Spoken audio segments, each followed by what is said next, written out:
बलिदानाचे महत्त्व. बऱ्याच आदी एक अभिमानी राजा आसलो. ताचे राज्य व्हड आनी अफाट संपत्तीच्या मोलाचें आशिल्लें. ताचो राजवाडो भांगराचो आशिल्लो. नोकरांच्यो गाडयो आशिल्ल्यो, पूण ताच्या सल्लागारांनी ताच्या अभिमानाक उर्बा दिली. एकदां ताच्या दरबारांत एक तेजपुंज साधू आयलो. राजाक पळयतकच राजाक खूब अभिमान आसा हें ताका कळ्ळें. तुका कितें जाय? राजान मोठ्या आवाजांत विचारलें.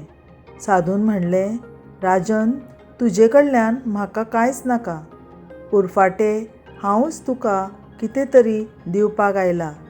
राजाचो अभिमान दुखलो आनी राजान मोठ्यान तिडकून म्हळें, तुमी ल्हान तोंडान व्हडलेपण उलयतात. तुमकां लज दिसना? तुजे लागीं फुटकी कवडी लेगीत ना आनी म्हाका तूं कितें दितलो? भिक्षू मंद हांसून म्हणपाक लागलो, राजन, त्याग नासतना भोग ना. वैभवान त्यागाचो आस्पाव जाता तेन्ना तो स्तुती करपा सारको आनी तोखणायेचो जाता.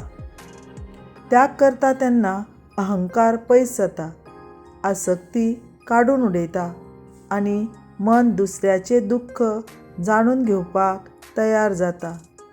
फकिराचें उलोवणें आयकून राजाचे दोळे उगडले. ताणें अभिमानाचो त्याग केलो. देख, अहंकार मनशाची हानी करता.